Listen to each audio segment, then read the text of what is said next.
Hello, and welcome to an accident-prone episode of the Drywall Podcast. I'm your host, Nick Harmon. With us today, John Hein out of Salem, Oregon.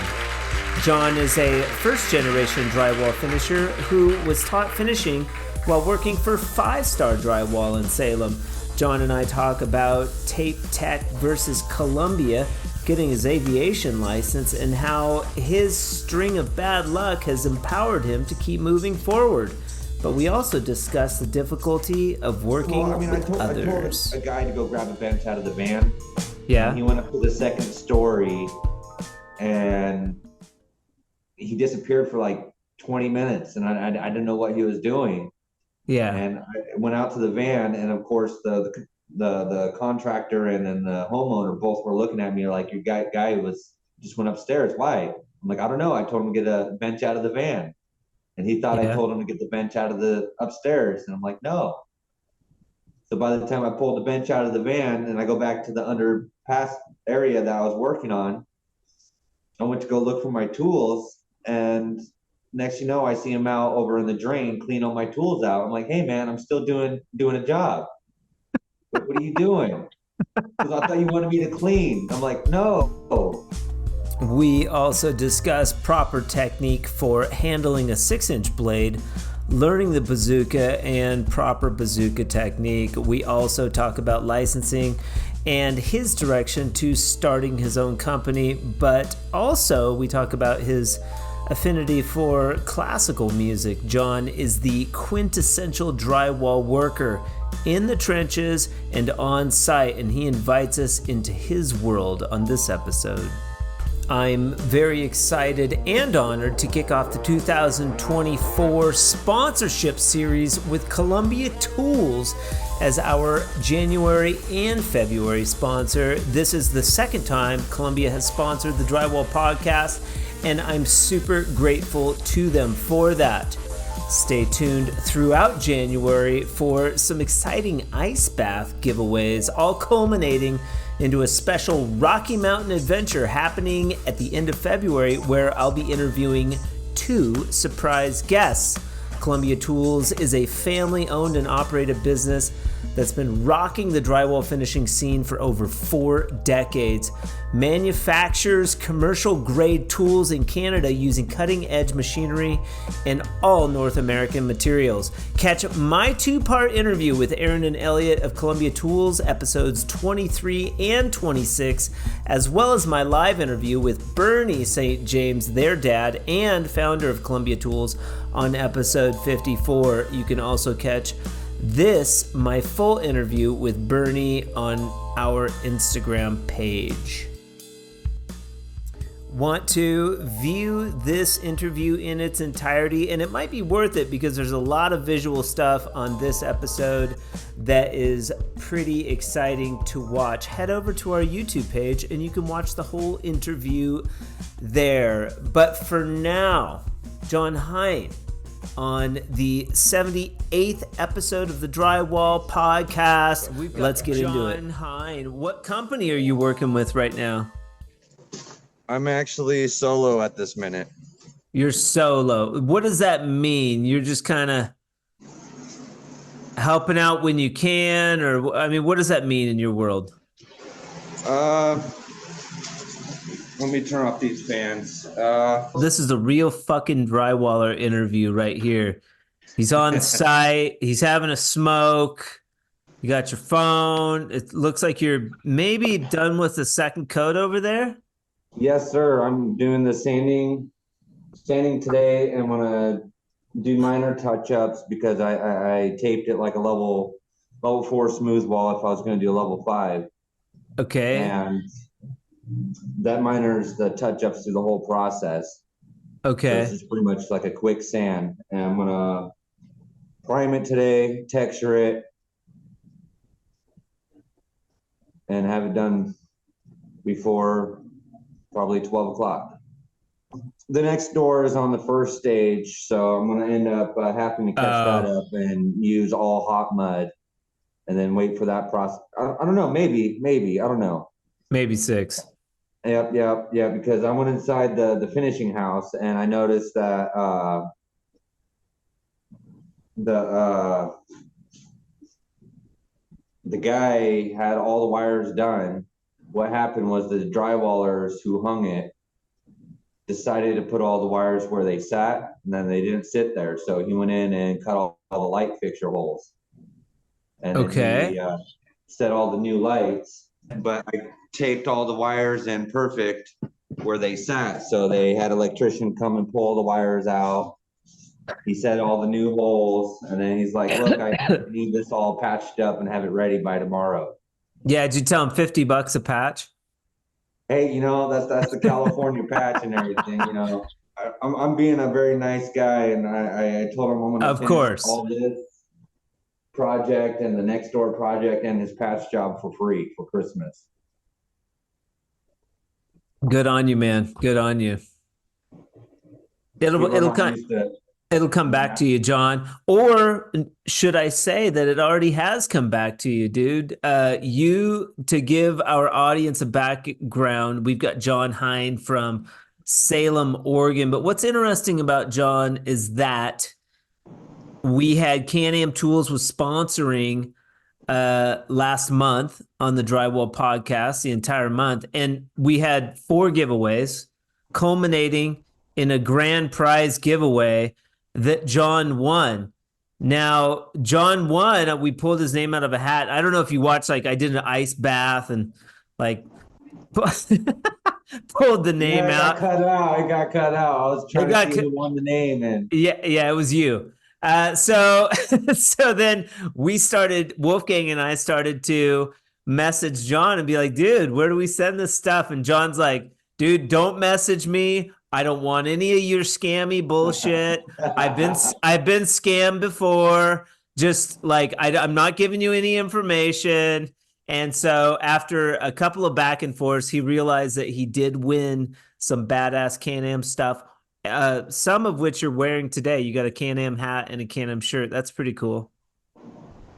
absolutely, and you're correct on that. I mean, But you oh never you man, never know, dude. I've been scammed too. My whole Facebook profile, 2023, the first day of 2023, my entire personal Facebook profile of 12 years erased, like gone because of hackers.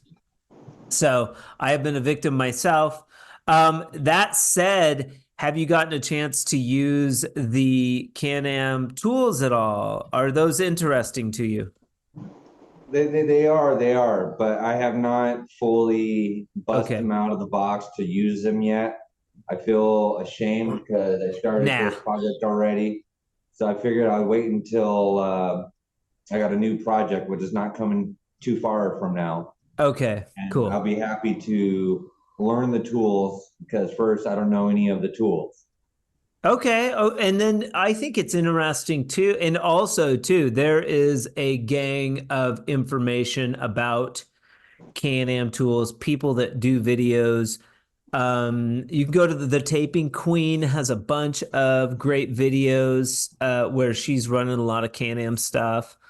There's just tons of information out there where you can like go and check out those tools and figure out, just how you want to tackle it.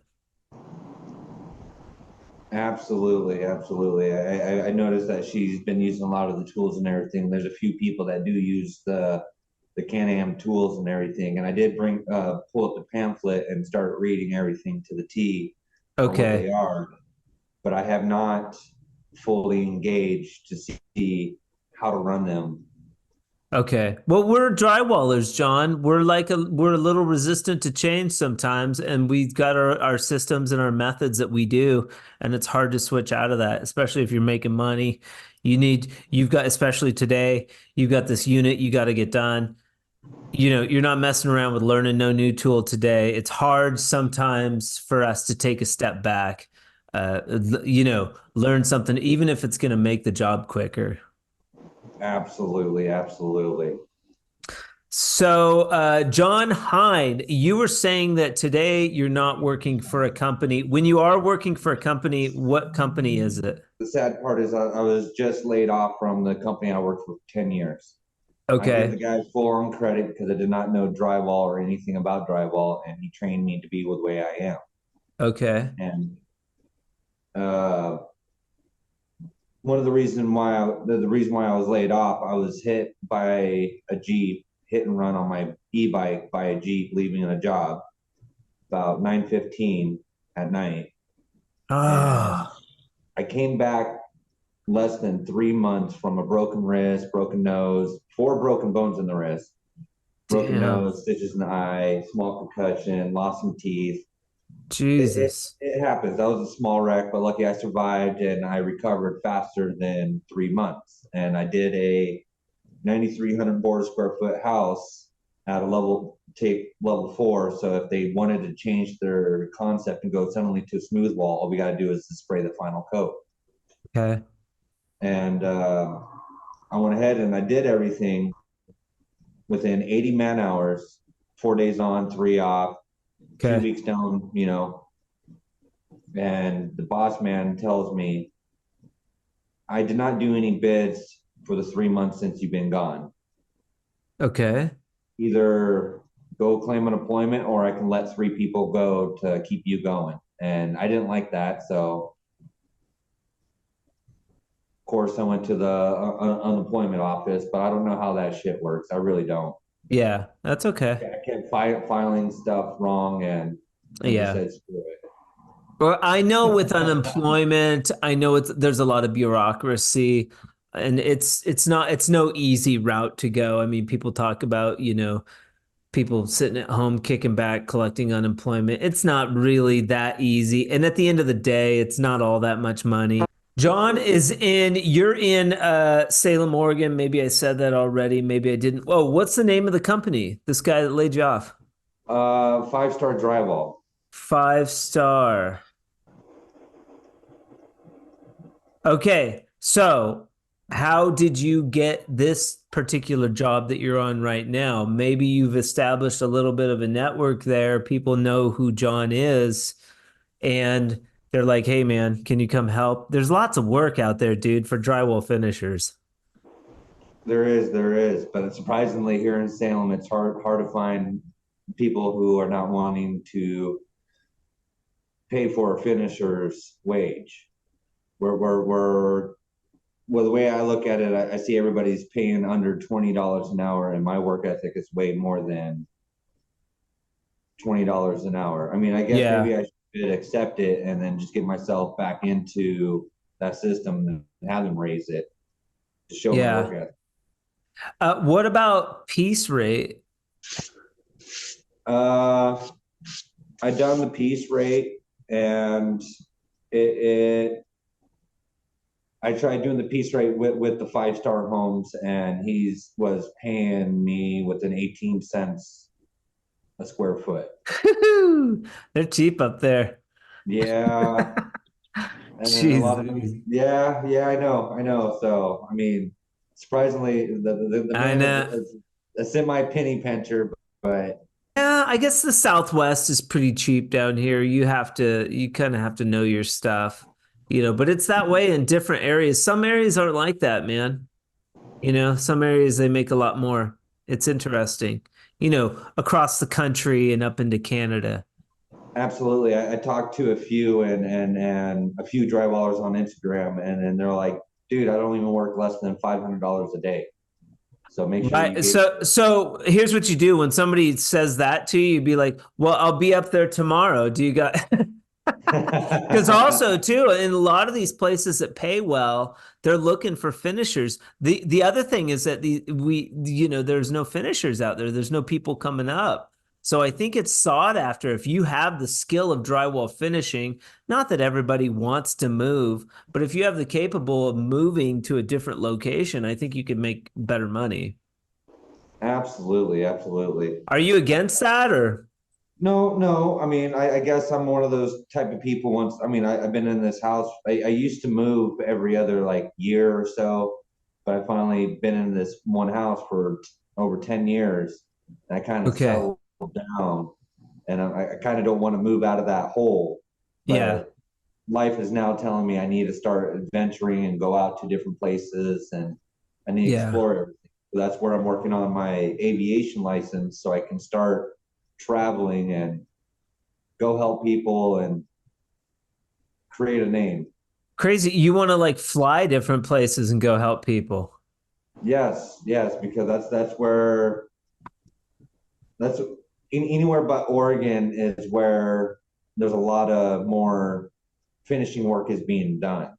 Don't get me wrong, Oregon has a lot of finishing work to be done and everything, but I like to be able to go to California or Arizona or Totally. somewhere different, and then be able to put a name out there and show them a product, or some really good work ethics. Or That's not the only reason though that you're in the aviation. I mean, you probably enjoy like flying, right? yeah, I've been in an airplane 33 times. The 33 third time I ended up doing skydiving. So Okay. I landed on the ground without a plane. It's Yeah. just fun to say. Waste of money, Yeah. waste of money. You got to do it once. I skydived once, static line, by myself out of a plane. It was pretty sweet, kind of scary. Yeah, it's me. I feel like I put in $200 for 15-minute ride up in a plane, and then 2 minute Yeah. fly down in a Yeah. parachute, and it's Yeah. over. I don't get a refund, and don't like a Well, dream. yeah, you can say you skydived. How close are you to getting your pilot's license? Uh, Far away. This is I've been, a this is an endeavor or that you've just embarked on? yes, yes, absolutely. Okay. Beginning of the year, I ended up watching my. I went to visit my sister in Southern Oregon Okay. over on the property, and they had a lightning strike, and I noticed that they had a fire, and we had to direct the fire department and the helicopter. There's Okay. very few helicopters right now that are doing water drops, and I figured that would be something I can probably push myself into if I got my aviation license and start from the bottom and then work myself to the roto and Okay. go further up. And I was just like thinking, I'll try a different career in my life maybe, but Yeah. I'm really stuck in drywall. Yeah, yeah. We get stuck in drywall, buddy, because there's money there and it's you learn a skill and it's hard to get out, you know. Speaking of getting stuck in drywall, how old are you real quick? I am 34 years old and I started at 24. Okay, so you've been in the trade about 10 years. Are you first generation? Yes, absolutely. Okay, so how in the world did you start drywalling? I had a foster cousin, and he needed help cleaning a house while he brocaded. And as he brocaded, I went ahead and cleaned up. And he's all, my boss said, if you like this, he wants to come and talk to you. Come in Monday. And that was on a Saturday that I helped him out. And I came in and talked to him on Monday morning and started from cleaning up the house, reading blueprints, marking IBPs or WS or whatever you want to call it for the protection of the walls and certain walls that have to be parallel. Yeah. And I started from there. 2, 3 years goes down. I started to learn the priming stage. After the taping is fully done, we do a priming before the texture. That way we Okay. can catch every shadow, uh, and then shine a halogen light within 2 inches from the wall to find the shadows. Okay. Then I started into texture after a couple years from that and learning how to brocade, then worked a texture machine, texture card, hopper, spray card, everything that spits out a texture. Nice. That's a good skill. And then I learned how to repair the machine. So if it breaks on me on a job, I'll have the tools and necessary equipment or resource that I can use to get the job completed. Okay, so did this guy, who was this again? Your cousin? Foster cousin, I call him. Yeah, cousin. Foster cousin. Are you a foster person? Well, I was emancipated at 15. My mom died at cancer I'm when I was sorry. 15. No, no, Okay. no. It's part of life. It's just you Yeah. can't let it get you down. You got to push forward. That's what I Yeah. tell everybody. It is a hard Yeah. stage. Yeah. Working since then, and I just seemed to build a gig out of this drywall. This drywall just seemed to be easy for me that I can understand and process and repeat. Yeah, but you were only 15 at that time. You didn't start drywall until like 9 years later. Yeah, you're right. You're right. You're right. So I mean, did you struggle a lot there after losing your mom? What'd you do? I I worked as a sous chef in this restaurant called Bentley's Grill in Okay. 2009, Okay.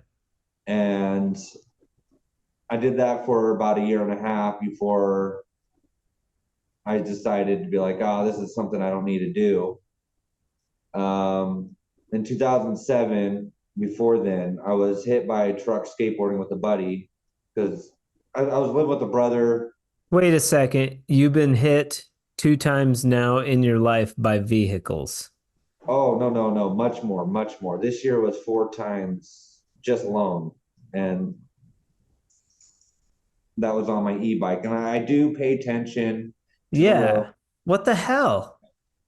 It's okay. Before this Jeep that hit me on the e-bike, 2 months before that wreck, I was hit by Pastor Dave and Pastor Janet. Pastors. Yes, and Pastor Dave and Pastor Janet not paying attention. yes, You're on your e-bike? yes, and I thought we can beat you. I'm like, can you repeat that one more time? I'm not sure if I heard that correctly. He goes, we seen you, but we thought we were able to turn before you can, you know, before you were going to be right next to us. And the whole time I was right next to them, so they turned right Right. into me. So it's just the lack of people underestimating on people on e-bikes of how Yeah, fast they e-bikes are much quicker than regular bike. They are. they are. So But it's just still, underestimating how fast those bikes go. I yeah, mean, if you're riding a bike, you got to pay attention, and then if you're driving, pay attention to bicyclists. Like, yes, we all have to yes. watch out for each other. People get a little too aggressive behind the wheel nowadays. For sure. That's kind of some unlucky stuff, but your foster cousin that you like to call him, he gave you sort of a shot. Now, it's interesting to me that he taught you how to do texturing first. When you were learning the texturing, so did he have you going in? Did he want you just like, I'm going to teach this guy texturing so he can go in behind us and like blow out these houses? Is that kind of the way it was working? Well, I mean, my cousin got me into the drywall industry. It was the boss, the company owner, Bobby or Okay. Robert, however you want to call him, but he's the one who actually taught me all the trades, and I give him credit. Even the position I'm in now because of him, it doesn't Okay. matter. He still taught me all the skills and trades. So I Okay. still give him the kudos. Okay. Any person that he really wants to learn to run his equipment, he will let him take a slow stage and learn the concept of how to run it, what to do, the Okay. ups, downs, and that's where I learned all the texturing from him. And then Okay. as I started doing that, he started teaching me hand taping. And Okay. then as I learned how to use my six correctly, then he Yeah. started handing the automatic tools to me. Okay. What tool? What was the first tool? It was a Ames bazooka. Oh, okay. Well, let's And press the pause button on that. I'm sure a lot of our listeners would like to know how in the world do you use a six correctly? Well, if you because know how to, because I'm telling you right now, John, you're gonna get some pushback, buddy. oh yeah. Well, it's all depending on how well you know how to use your blades, and That's right. That's right. if you know how to work your blades, you can pretty much use a six or whatever blade to coat anything. Are you a one finger on the back of the blade or a two finger guy? It's all depending on how tight I want to go. Oh, If if okay. if it's going to be a quick nail spot, then I'll use a single two fingers together or one finger and do a slide. Okay. But then anytime I have to expand the blades, Oh, then you move your fingers out. yes, Oh, interesting. Did Bobby teach you that method? absolutely. So Oh, it's all cool. depending on where you put your fingers on that blade. Doesn't matter what blade, but most Nobody ever really taught me that. I guess I was just like one finger or two fingers. This is kind of how I did it, but interesting. And do you use a box nail spotter? I have not ever used one. Oh, okay. I use every other taping tool besides Can-Am or the nail spot. Right, right. Yeah, I think the nail spotter was like one of the last tools that I ever learned, but I kind of liked it. You want to hit the screws first time by hand, I think, So you can get all because clippers. so you get your clickers out of the way. And then second coat, though, you can do nail spotter for sure. And third coat, maybe even. But yeah. So you learn the bazooka out of the gate. He's like, here, kid, here, good luck. Here's a Yes. bazooka. Yes, yes, yes. And Did you learn the banjo before the bazooka, or did he just throw you to the dogs? just threw me to the dogs. Yes. Okay, cool. And did they stand around and watch and drink coffee while you floundered with the bazooka for like an hour, or did they show you how to do it? He showed me how to do it, but then he would go around the corner and do other tasks that he can achieve and get the job quickly done as I kept moving around. Okay. And he will turn off the music so he can hear every moment and spin on the bazooka. Oh, So if smart. I'm not cutting it right, pushing and pulling and cutting and whatnot with the bazooka, because if you don't do it right, you can, if you try to cut it as Yeah. you roll, it's gonna blade a lot more. Fucks up your blade and it jams your tape up. Yep. Yes, absolutely. Yeah. So I can hear him in the background tell me what I'm not doing right, and Slow down, boy. yep, yep, absolutely. And it's all That's about funny. the mud consistent that you put in, and if Oh it's not yeah. too runny or not too thick. Yeah. Yeah. So this was Bobby? Yes. So you were with Bobby for a long time. He's your boy. Like, why'd you stand down, dude? Like, who cares? Me or these three yahoos over here? Lay them off. I'll keep my job. How come you were so, why were you so There's, giving? I'm one life to three lives. So why hurt three other lives over one? That's valiant. Um, Pretty cool. But now maybe you have an opportunity to go start making some money, man. I mean, like how are you bidding this project that you're on right now, if you don't mind my asking? I came in and I have a tape measure that sends out a laser that does laser distance. Okay. And I noticed this finishing house that is now being finished was under 93 sheets of sheetrock. So that's less Okay. than 4,500 board square foot. Okay. He needed done in within a week. Okay. That's no problem. I was able to do it within the week. And for how much though? I mean, were you like Uh, you threw him out a number, $1,000, like whatever? no, no, I told him 600. Ooh, competitive. I mean, He liked that. no, no, no, no, it's not bad. You're right. And you can see, I mean, honestly, the finishing product I Yeah, it mean, looks good. I, No, it looks good. I haven't sanded it nothing or nothing like that. This It is looks just it looks good, bud. Yeah. You know what? We'll post this video to YouTube. And so some people like to watch the YouTube videos, so they'll check it out. They'll check out your work, man. And then there's certain things where we're talking about more visual aspects of the interview too. Also, if you're listening, you can go and watch this interview on YouTube and see what we're talking about if you're curious about that.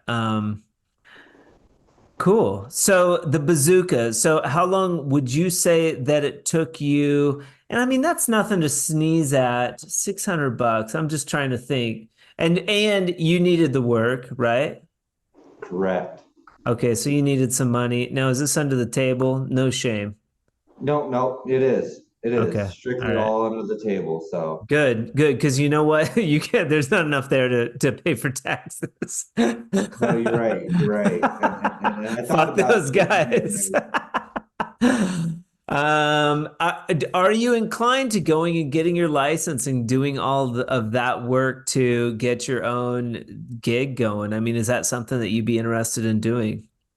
Absolutely. The cool Okay. part when I first walked into the aviation center and I started talking to the pilot or the CFI, which Okay. is the certified flight instructor, Okay.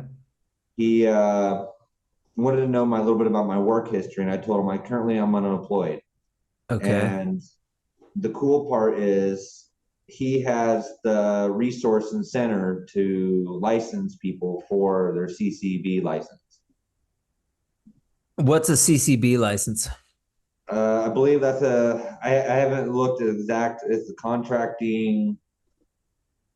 I'm dumb to make me feel really dumb right now. No, that's okay, bud. You know what? We could look it up. It's a legal liability license pretty much to be able to do a little bit bigger project, I believe, to have all your aspects covered. This is not for flying, though. This is for drywall, CCB. Correct, correct. Okay. Why wouldn't you just get a smaller license to start out with and then maybe move up to a larger, like where you could do commercial and stuff like that? Yeah, I didn't think about that. I didn't know Yeah, how many licenses were out there. I know I don't there's either. I don't two either. licenses. Okay. And if you're listening to the bureaucracy up in the Northwest is probably heavier than someplace like Albuquerque. Like, and also to give a history to our listeners, like I've worked in Salem, Oregon. That's where I cut my teeth doing drywall. My boss was actually from Salem. I played in Hispanic Soccer League in Salem, Oregon. With all the Mexicans. And I went to college at George Fox University there in Newberg, Oregon, and we worked at Nike World Campus and Intel, Beaverton. That's where I did a lot of union stuff up there. But I know that the bureaucracy is thick. My brother-in-law and my sister are still up in Washougal, just across the river. At Vancouver, Washington, right all up there is very, I don't know, rule oriented. They're very strict. So for somebody like John to get to get in the door, get your licenses and things like that, it's involved. It's more challenging than maybe other parts of the country. Absolutely. And then I would like to get the license so that way I can have my aspects all covered and I don't have to worry too much about stuff like that. So if I end up going helping somebody, and Yeah, I believe people don't pay, you can put a like legal lien on their house or something like that. I'm not right. sure. I mean, Yeah, like this guy could just screw you if he wanted to. absolutely, I mean, absolutely. that it protects you against that, but it also protects like somebody against like, if something happens to the home. But Bobby, would he be interested in maybe throwing you some work? Have you talked to him about like, hey man, I'm thinking about doing this. Do you have any ideas for me or directions that I could go? Uh, have you talked to him about that or no? No, I haven't. We kind of lost base touch since we had Okay. that last one-on-one conversation about him letting me go and everything, and it was Yeah. heartbreaking and everything. I mean, but this is I'm not gonna lie. Within the 10 years I worked with him, I didn't go without a job for a long time, and he did let me go three other times before this one, Okay. and it's just because I always worked alone, and then I always end up beating him up in verbal because I always end up getting stuck with people with no common sense. Because ever since after I'm not that old, of course, but I feel like common sense got lost in the 90s. Okay. Maybe you're kind of a stubborn guy, and when you're on the job, you're stubborn, so you're like it's hard for you to maybe work with other people. Yes, absolutely. Well, I mean, I told a guy to go grab a bench out of the van, and he Yeah. went up to the second story, and he disappeared for like 20 minutes, and I didn't know what he was doing. Yeah. And I went out to the van, and of course the contractor and then the homeowner both were looking at me like your guy was just went upstairs. Why? I'm like, I don't know. I told him to get a bench out of the van, and he thought I Yeah. told him to get the bench out of the upstairs, and I'm like, no. So by the time I pulled the bench out of the van and I go back to the underpass area that I was working on, I went to go look for my tools, and next you know, I see him out over in the drain cleaning all my tools out. I'm like, hey man, I'm still doing a job. What are you doing? Because I thought you wanted me to clean. I'm like, no. So I mean, and of course, I mean, That I sounds get a like little that upset sounds like a standard apprentice, though. so I came across a That's lot pretty of people like standard. that. That's pretty standard, buddy. Especially if you had your own business and you hire a helper, man, you're gonna have to go through that. It's hard to find a it's hard to find a good, a good helper. I'm sure you're not the only person that's had that scenario happen. It's pretty funny. Very So cool. Let's go back to the tools. So you learned the bazooka. How long would you say it took you to get your bazooka chops going? uh, I'll say within the first week, Okay. it took me the struggle of learning how to roll it and That's stop pretty and good. cut. Yeah. But then So after you, that, I started gaining that process because I'm a hands-on learner, and you get in and you start learning it. You get yeah, build up that membrane of like, all right, stop, cut, yeah, drive. yeah. So to our non-bazooka users out there, bazooka or no bazooka now? I mean, what would you say to people that are thinking about using the bazooka or are resistant to using the bazooka? I mean, you can't like you said you can't argue with people that really want to stick with what they are used to. I mean, I've met a guy that's used the banjo, and he Yeah, won't bother to ever touch a bazooka, which correct. I totally understand. I'm like, okay, but Okay. if you know how to do production taping as getting your ass moving, you can do a lot with a bazooka more than a banjo. But Okay. I've seen videos people going pretty quick with banjos, and it's just all depending on how you know how to run the tools. Good answer. Good answer. Yeah. I'll buy that. I'll buy that. So what's the next tool that you learn after the bazooka? 10-inch box. Okay, then we jump into box territory, and by this time, I assume you know how to walk stilts. Yes, absolutely. Okay, so that was probably precursor to the bazooka. You're walking stilts, spotting screws. Learning the 6 inch, I mean, probably picking out angles, uh, Absolutely.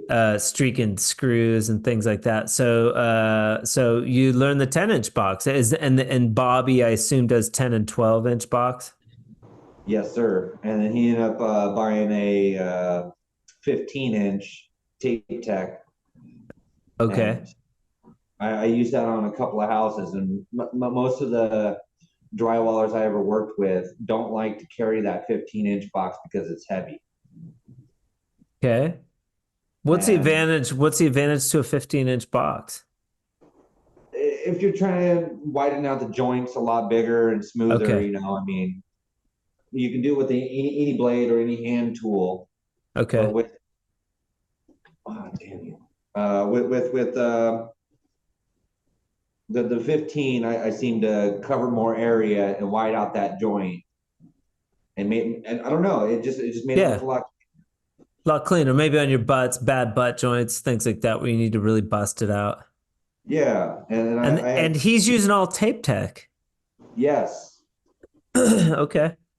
that's I guess the tools he learned off of because he started in a union job, Okay. and somehow his brother ended up coming across tape tech tools and everything, and he bought the tools off his brother and started his own business. Okay. And he's only been in business for about 20 years, so that means I've been in the drywall game for half of his career. Yeah. So it's a while, it's long enough. It's long enough that you could probably start your own gig, but it's challenging. That I mean, running your own business has its own challenges as well. That was the third time he let me go is when I started buying my own tools. He thought I was starting my own business. That's right. You said something about that. That's very interesting. So maybe he was nervous that you were going to start your own business, and so he let you go. Well, it's really hard to say about that. But when we started arguing about it and everything, I mean, that's the demeanor I got off his input because I go and well, of course, I learned off of the Ames, and Ames took over, or Tape Tech took name of Ames or whatever. I don't know how that goes, but they're pretty much the same company. Okay, And yeah. I decided to buy the carbon fiber Tape Tech just for the Okay. fact that I knew that we were getting new people into the gig, and we have people running the bazooka, and then when the time I need to use the bazooka and it's damaged, nobody's taking the cause of the blame of Yeah. who did what. So I just thought of my own self. If I buy my own tools, nobody can go ahead and touch it and Yeah. destroy it. And he looks Yeah. at it as one, I'm trying to start my own business, and then two, that I'm trying to take leverage. So if something goes wrong, I'm like, oh, I'm not going to use my tool status against him. And I, Well, it is your tool at that point. You didn't try and make the point to him that like, hey man, I'm just buying my own tools because I want the shit to run properly. It's oh, an I advantage. did. It's an advantage to you, you That's know? yep. That's what I did. That's what I said, and I constantly, repetitively said that, and no, it just seems to be a hassle. You need to plug in. Yep. That's why Okay. I'm just looking around. You got a charger. I do at my house, but I seen one laying over here, and I want to see if it works. ¿Cómo estás, amigo? Bien, ya have the coffee. Coffee. I'm over here on meeting. Who's this? Who do we This got? is this is the homeowner Juan. ¿Cómo está? Bien, ¿y usted? How are you? Bien, bien. Dude, he's on a podcast. This is the Drywall podcast, dude. Yeah, the meeting. ¿Cómo se dice? Mande. Tu nombre. Juan. Juan. Nice to meet you, Juan. Me llamo Nick. Oh, me too. But a little English, okay? I understand a little English. Not too much. Hablo poquito español, poquito. Okay. Um, My house is not too far. I can walk there and grab the cord.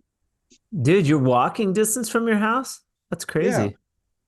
Yeah, I guess it's kind of hard to see, but I'm right across the fence on another house. let's go, dude. Let's go.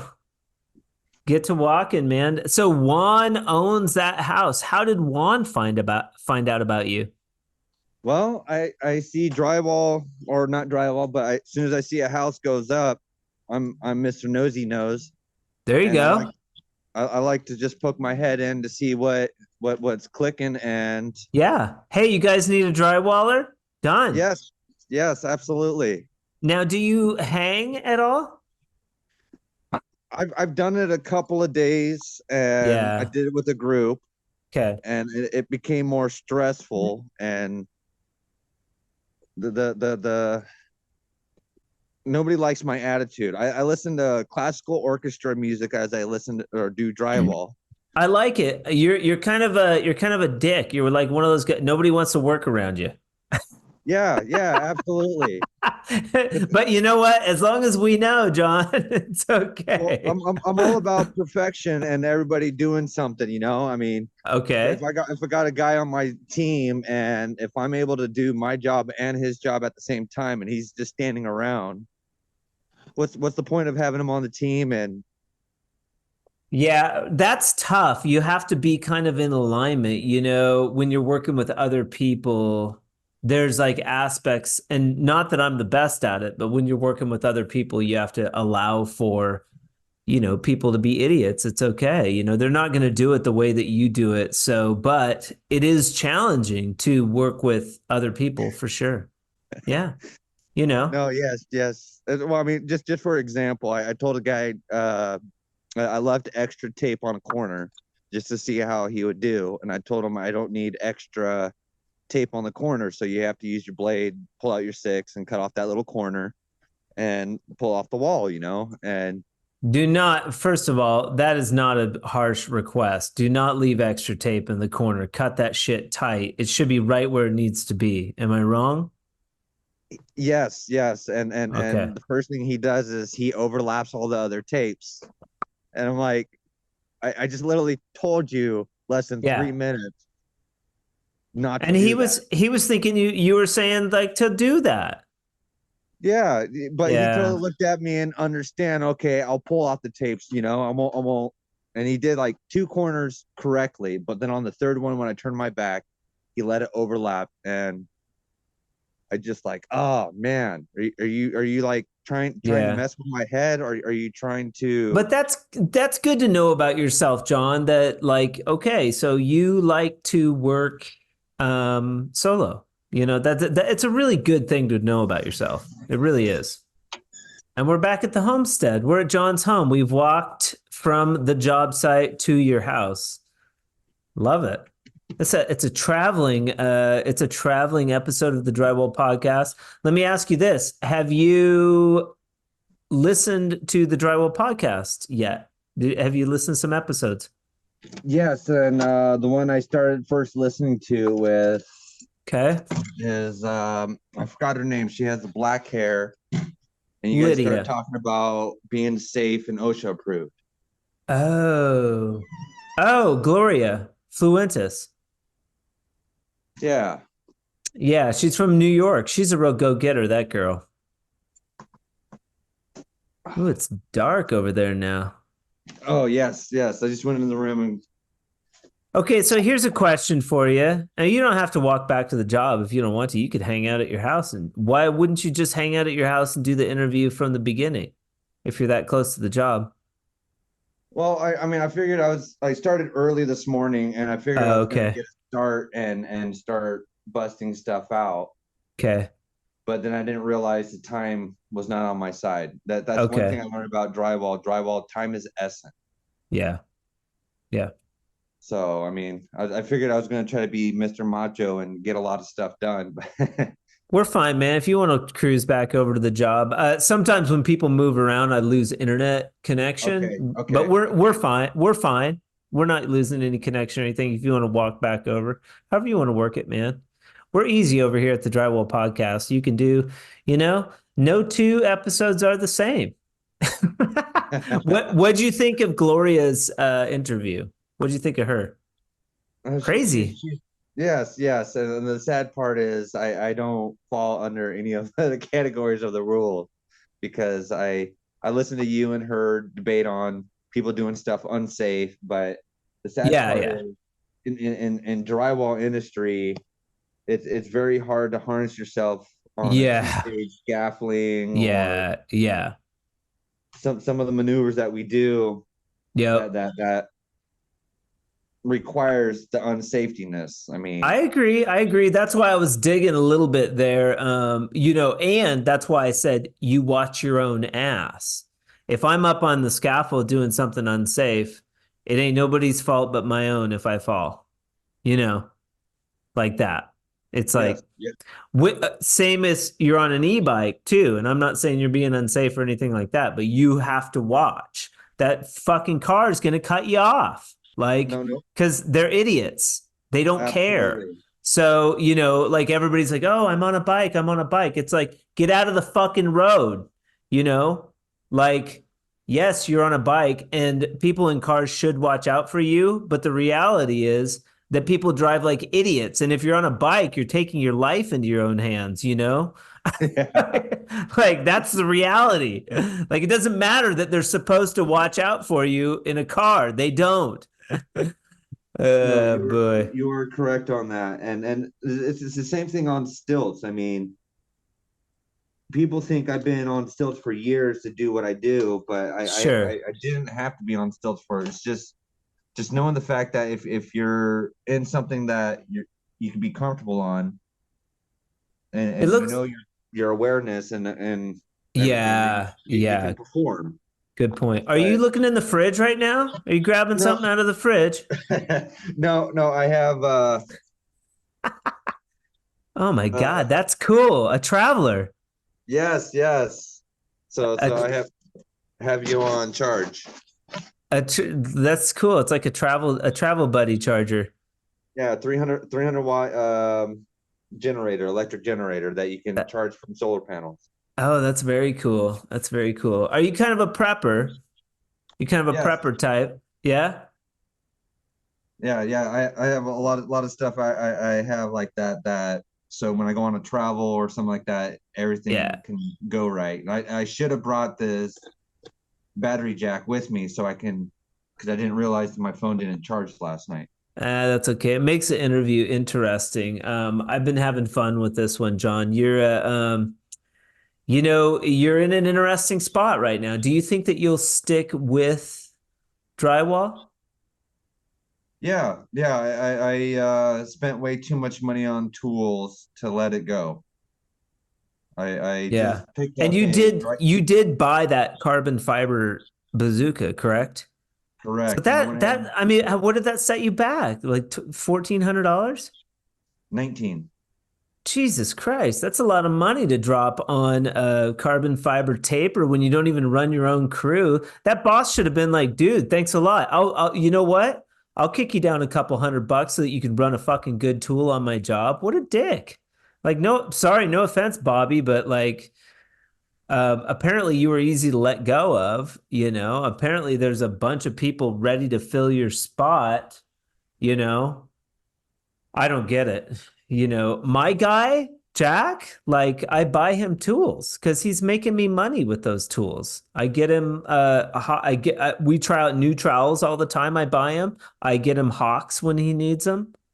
Absolutely, He's absolutely. making money. And if he wants to go do a side job, I'm like, yeah, go make some money. Hey, Like, I get it.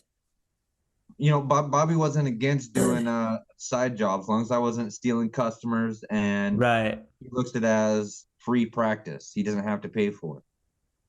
Well, I still think there's like a relationship there where you could be like, hey, Bobby, like I got my own thing going on now, just like you were scared of, like me going on my own. Well, thanks for laying me off 4 times. Like I finally got my own job. And if you have any overflow, let me know, because a lot of times those guys will get little jobs they don't want to take on and they'll throw it your way, man. And the only thing I think you have to work on at this point is upping your price, and the more clients you have, the more practice you'll get at pricing yourself correctly.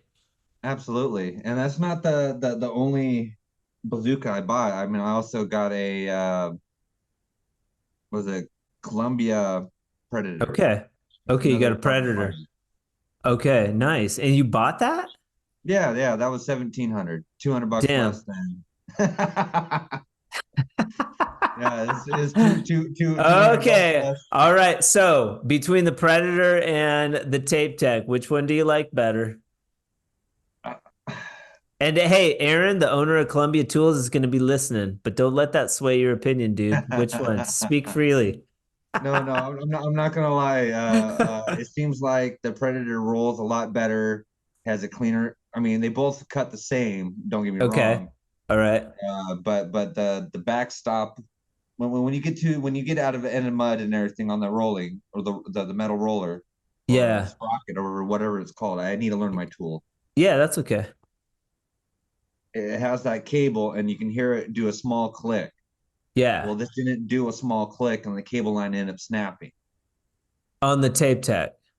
Exactly. Yes. Okay. All right. So maybe there's some slack, like a little bit of slack that causes tension on that cable on the Tape Yes. Tech design. That's a design flaw. So I mean, and I waited too long for the insurance. This one seems to roll out a lot cleaner and smoother. Should I turn a light? I'll turn on a light. Yeah, sure. Let's check it out. See, it's engaged now. When it's off gauge, you push it in. I'm not sure if you know how to run the Yeah. bazooka. Yep. So it's now off gauge. That's unlocked. Yeah. Yep. And you can hear it very smallly. You hear that doom. Yeah, I do. That's the release gauge of telling you it's out and everything. And I didn't get that with the Tape Tech, sadly. And that's Okay. where Interesting. Yep. It blew the cable and well, I need to repair the Tape Yeah. Tech. Yeah. But also too smart to have two bazookas because that cable goes out. You're going to be a little bit of time sending that in, getting it fixed or whatever. There's probably a location in your area where you could get that fixed at. But then boom, you got a Predator that you can run. Doesn't slow you down any. That's cool. And the weights are semi similar. So I mean, I can't debate on what one's technically heavier or unless I get like a scale and weigh it out. Okay. Cool. This So, would so be they feel cool. This would be a cool podcast to watch for people to watch because there's a lot of visual yeah. stimulation. That's I hope I inspire people or people love this podcast. I mean, I'm not. This is my very first time doing a podcast or any kind of yeah. interaction with a No, person. it's So okay. It's okay. We're like, I'm nervous. yeah, you did great, man. This has been fantastic, and I really appreciate your time. I know you're working on this job, and but this is what it's about, John, that people that are in the trenches doing the work using these tools. We have owners of companies that listen to this podcast. You can listen to my interview with Aaron and Elliot, the owners of Columbia, and their dad, Bernie, who started Columbia Tools. Cool dudes. Wolfgang with Can-Am. I have an Yes. interview with Wolfgang. So if you look down into the archives of the podcast, you can check them out when you don't want to be listening to classical. Now, one question would be, what classical music do you like listening to? And also a statement, fuck those guys if they don't want to listen to a little bit of classical. I don't know if classical is like my favorite, but do you use the earbuds? And then, what are you listening to? I usually have my JBL boombox, Okay. and that's I mean it's full on waterproof and all that kind of stuff, so I can drop drywall on it and hose it off if it's Yeah. necessary. Cool. So it became a really good work tool. And you're listening to And like Beethoven and shit. yes, Oh, absolutely. okay. Classical. Okay. Yes, Tchaikovsky and yep. Classical orchestra. Yes, okay. because No most of the opera. time, No opera? You like opera?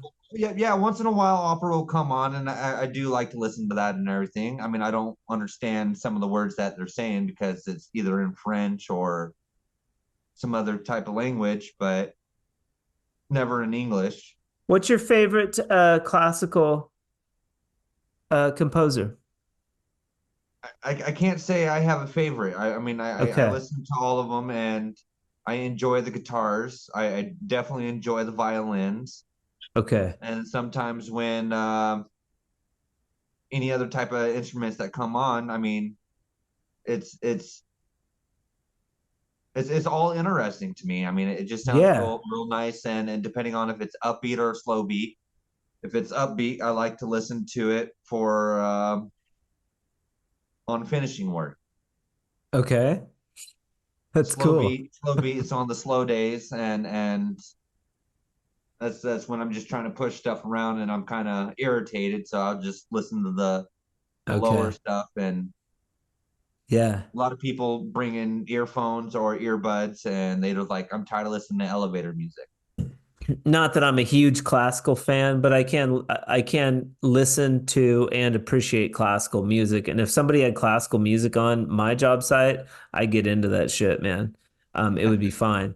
But also, pearl of wisdom. What would you, if you could bestow a pearl of wisdom on the drywall community? You've got a shot here now to tell everybody in the drywall community something super rich from the archives of John Hein. What would it be? Just put passion into your work, I guess. I mean, anything that you do, more passion you put into it. Anything I do, any type of work I do, I throw passion into it. From doing drywall or picking up horse shit. It doesn't matter what it is. Yeah, yeah. If you put enough passion into your own work ethics, people will see it and appreciate it. Okay. That's I'm not sure how to respond on that part, but I like it. I like it. Yeah. Be passionate about what you do. And why is that? Why would you say that is? because if you're just out there just to get a quick buck, you're not going to show you're not going to show your work. I mean, it's just going to be like somebody's out there just trying to do what they need to do to get money off of you. And I like people, to like I think people know too. People know when you're just showing up to get a paycheck. I mean, yeah, some of the people's work looks really good and everything, but what about the aftermath and the after workers that are coming in of the finishers? You know, because I lay floor paper down to protect that floor. So when I tape, I'm a messy taper. Yeah. I'm a clean taper, but I drop some mud here and there. And Yeah. we walk around, we leave footprints. Yeah. Who comes in after the drywaller? The floor person, Right. the trim. You know, I mean, more Let clean me, to keep your do you leave your outlet boxes clean for the electricians? when I fully finish the job and before I leave the job, I make sure I pick up all the floor paper. I clean out Okay. all the electrical boxes. I scrape Okay. the windows and clean the windows. So when the painters come in and they do their painting and they have to tape against the windows, they're not battling against the drywall. Use a shop vac to get in there. Yes, shop Okay. back and a rag. Okay. I do, and I go on that full cleaning stage. And if it's a level 5 wall, smooth wall, then I go ahead and caulk certain corners, so the painters Okay. don't have to. You know, it Okay. leaves one less step for the next person that they have to struggle and show up on the job and be like, dang, drywaller didn't, he left a whole bunch of mud in the box. Right. Or the floor person comes in, he has to spend 2 3 hours scraping the floor from the drywaller, which is not in his schedule. So now he has to push his schedule back, and it's a chain reaction. As soon as you take longer on the job, now you have to reschedule for the next person and push them out before they have to come back in for the next process. I mean, I like it's a it. big chain reaction. I think if you have that philosophy, I think you're going to have a lot of success, John. Thank you so much for being on the Drywall podcast today. I really appreciate your time and your insight. This has been fun, right? Yes, absolutely. Oh, and I want to throw something else out there that we didn't get Yeah, to. let's hear it. There's been a lot of times I've been out in the woods, and I'm going to be one of the drywallers that carry a 40 on his side Okay. if I'm out in the woods because I had a bear come at me twice now. You're kind of an unlucky guy, I would say. I consider myself the Murphy's Law. Yeah, no doubt. Like being on Crazy. field. Now wait, did you have to use your firearm on the bear? I was about to, but the homeowner came out of his vehicle because he showed up right on that time and he went full charging at the black bear. Crazy. And that's what I told him. I'm like, who in the right mind would run at a bear? Because they're more scared of you than you or them. I'm Some like, bears. Yeah, yeah. it's depending on what the animal is and if they're in sickness or hunger. It's all depending on their life. Crazy. So your other point of advice would be to carry a 40 if you're going to go into the woods. Yeah, some kind of protection if you're working alone and doing a massive Oh, house. okay. Yeah. Be aware. Yes, beware. Just Be, be beware. aware. Be aware of bears. Yeah. First of all, have passion in what you do and watch out for fucking bears. Yes. Yes. Cool. John, well, maybe we'll get to see each other if I get up that way. Maybe we can wrangle a job up in Port, like a Fresco Harmony job up in that area. If I had any Fresco Harmony to do, now I got a guy that I can pull from Salem, so that's cool. Absolutely. Absolutely. And I plan on getting your sample pack and showing a bunch of people that I do know. You got a sample pack, right? I haven't received it yet that I know of. I signed up for it. We'll have to figure that out. We'll nail it down, but if I haven't sent you one, then we'll get you one, man. Thank you very much. We'll talk soon. Yes, absolutely. All right. Have a great day. All right, you too. Bye. Shout out to John Hein for being with us on the Drywall podcast today.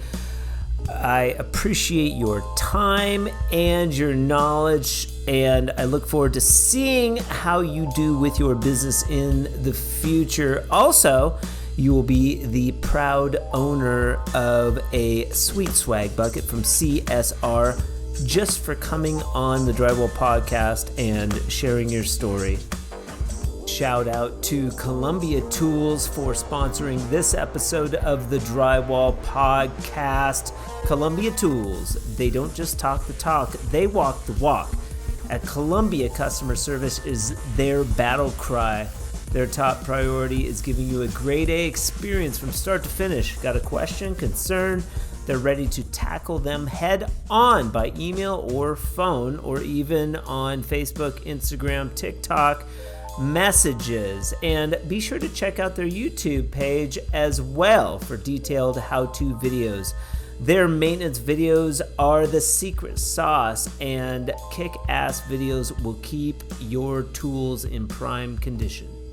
Thank you so much for joining us on the Drywall podcast today. I hope you enjoyed this episode. Join us next week as we have part 4, Adventures in Drywall, with our good friend Kevin Bush, coming back to us from the great state of Montana. But until then, I hope you all have an amazing weekend as we endeavor into 2024. And remember, keep drywalling.